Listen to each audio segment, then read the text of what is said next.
नमस्कार। फिर से आपके सामने हाजिर हूँ।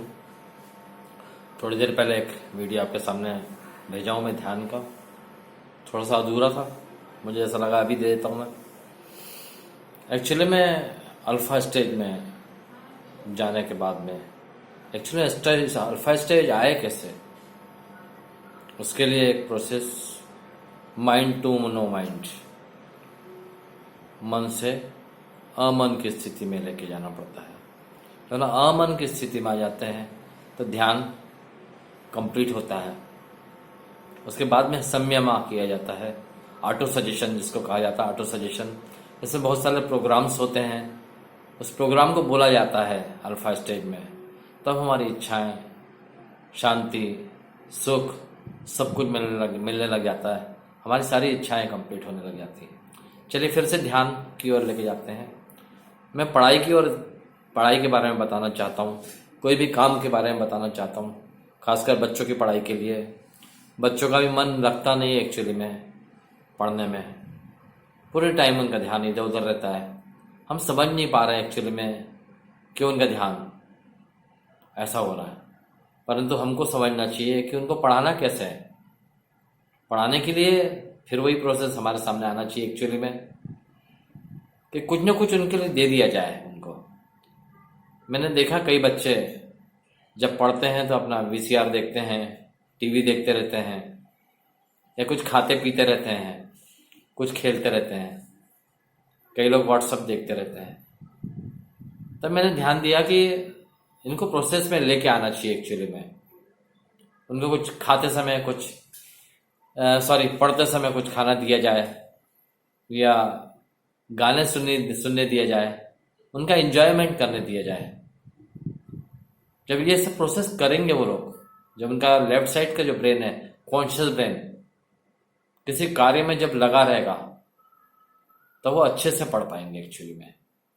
कॉन्शियस ब्रेन को उसका काम मिल जाता है, उसका ध्यान गाने में लगा रहता है, अलग अलग प्रोसेस में खेलने कूदने में लगा रहता है। गाने सुनने देना चाहिए, छोटे मोटे वीडियो देखते रहना चाहिए, बीच बीच में उठते बैठते रहना चाहिए, घूमने देना चाहिए उनकी जो इच्छाएं हैं उनको कंप्लीट होने देना चाहिए। उनको लगातार बैठा के नहीं रखे बच्चों को। तो जो सबको कॉन्शियस ब्रेन को अपना काम करने दे, उसको घूमने फिरने दीजिए, गाने सुनने दीजिए, वीडियो देखने दीजिए उसको पढ़ते समय।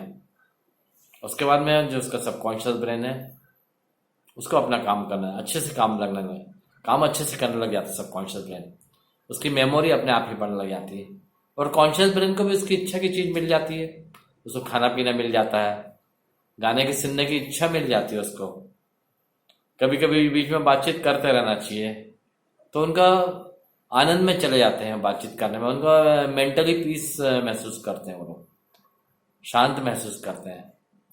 अगर उनको कंटिन्यू पढ़ने दिया जाए तो दिक्कत होती है, वो पढ़ाई नहीं कर पाता। वो जितना पढ़ना चाहता है या चाहिए वो नहीं पढ़ पाता, क्योंकि एंजॉय नहीं है, और पूरे समय उसका ध्यान इधर उधर लगा रहता है। वो कोशिश करता है बच्चा बेचारा कि मेरा ध्यान पूरी तरह ऐसी स्थिति में रहे, परंतु हर बच्चा वैसा नहीं होता। अलग अलग टाइप के बच्चे रहते हैं। कोई मेंटली बहुत स्ट्रांग रहते हैं, पढ़ने लिखने में बहुत तेज रहते हैं और एकदम शांत रहते हैं। जो शांत बच्चे रहते हैं, इंटेलिजेंट रहते हैं, जिनका सबकॉन्शियस बहुत स्ट्रांग रहता है, मेमोरी पावर बहुत, पढ़ने लिखने में तेज तर्रार रहते हैं, उनका तो कोई प्रॉब्लम नहीं, वो कंटिन्यू बैठ सकते हैं। परंतु ऐसे बच्चों को क्या किया जाए जो लगातार नहीं बैठ सकते हैं, चंचल होते हैं, थोड़े से एवरेज होते हैं, एनर्जी 50-50% होती है या 60-40% रहती है। कुछ पढ़ने लिखने वाले और खेलने कूदने वाले बच्चे होते हैं, कुछ ज़्यादा खेलने कूदने वाले होते हैं, कम पढ़ाई लिखाई वाले होते हैं, कुछ ज़्यादा पढ़ाई लिखाई वाले होते हैं, खेलने कूदने वाले कम होते हैं। परंतु बच्चे तो बच्चे ही है, एक्टिव रहते हैं। तो उनके साथ में वही प्रोसेस अपनाना चाहिए, क्योंकि उनको खेलने के लिए चाहिए, उनको काम करने के लिए चाहिए।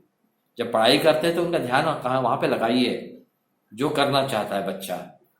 बीच बीच में उससे बातचीत करते रहिए, बीच बीच में उसको एंजॉय घुमाते रहिए, घूमते रहे फिरते रहे, उसको नाश्ता देते रहिए, उसके मन की इच्छाओं को कंप्लीट करने दीजिए उसको, तो अच्छे से पढ़ पाते हैं।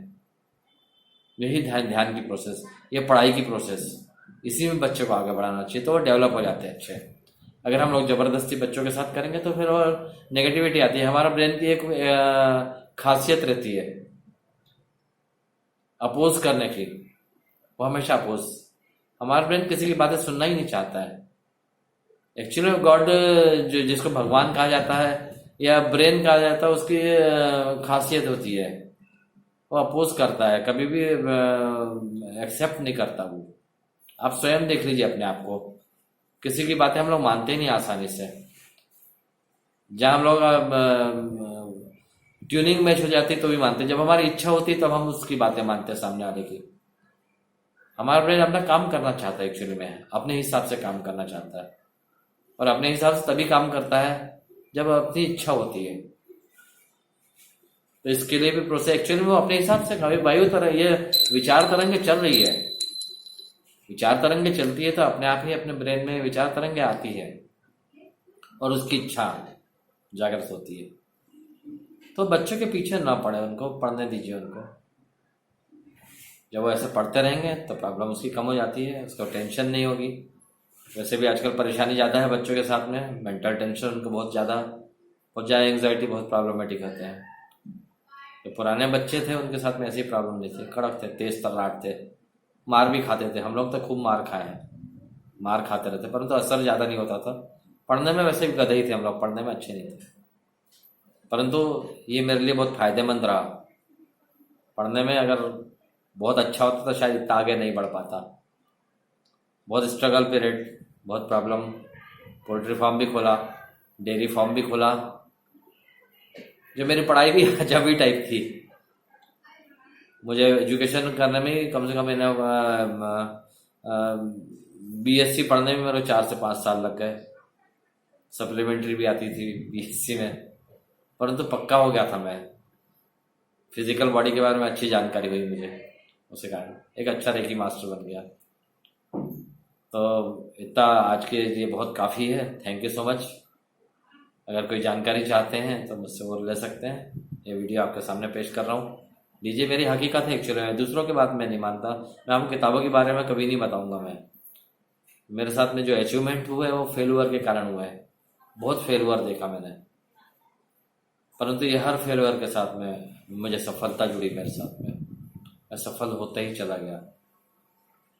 तो ये जो फेलुअर होता है उसको आप आगे बढ़िए, इसको पास में कन्वर्ट कर लीजिए, पॉजिटिव हो जाइए। मैं नहीं जानता मैं कैसे करूँगा, मेरा ध्येय यही रहता है, मैं नहीं जानता मैं कैसे करूँगा, मैं कर देता हूँ, पीछे पड़ जाता हूँ, नो रिजल्ट, मुझे कोई मतलब नहीं है रिजल्ट से, आगे बढ़ना है। तो आगे बढ़ते हैं, इस प्रोसेस में आते हैं, तो यूनिवर्सल पावर अपने आप ही हमारे पीछे पीछे चलता है। हमारा अवमंडल हमारा साथ देता है पॉजिटिविटी के साथ में। अवमंडल को ये समझ में नहीं आता कि वो पॉजिटिविटी के पीछे चल रहा है या नेगेटिविटी के पीछे चल रहा है। अगर वो नेगेटिव सोचते तो नेगेटिविटी के पीछे पीछे चलता है, वो बिल्कुल आपको फेल करके रख देता है वो। अगर आप पॉजिटिव रहते हैं तो पॉजिटिविटी के साथ चलता है, वो पॉजिटिव बनाता है, हमारे लिए रास्ता साफ करता है आगे बढ़ने का। उसका सबकॉन्शियस ब्रेन को समझ में नहीं आता नेगेटिव पॉजिटिव, वो सिर्फ पीछे चलता है, वो कॉन्शियस ब्रेन की बातों को मानता है सिर्फ। तो इसके बीच में जो विवेक होता है उसका इस्तेमाल बहुत आवश्यक है। हमें क्या करना चाहिए, क्या नहीं करना चाहिए, विवेक का बहुत इस्तेमाल करना चाहिए। हम जब विवेक का सही इस्तेमाल करते हैं, गलत और सही फैसला एकदम ठीक करते हैं, तो प्रॉब्लम कम होती है, वो आगे बढ़ जाती है। तो 10 मिनट होने जा रहे हैं। Thank you so much. और आप सुनिए जरूर, मेरे वीडियो को देखिए जरूर, और क्वेश्चन जरूर आते होंगे, सभी लोग देखिए। आप ग्रुप में आ गए इसका मतलब ये नहीं कि मैं देखूंगा बाद में देख लेंगे, आप इसको देखिए जरूर। बहुत काम की चीज़ कि रेकी जब शुरू होगी तो मैं आपको ये नहीं बताऊंगा मैं, क्योंकि ये चीज़ आएगी नहीं सामने, ये आपको पहले से ही मालूम रहेगी। चलिए, थैंक यू सो मच। देखिए इसको आराम से और क्वेश्चन कीजिए मुझसे।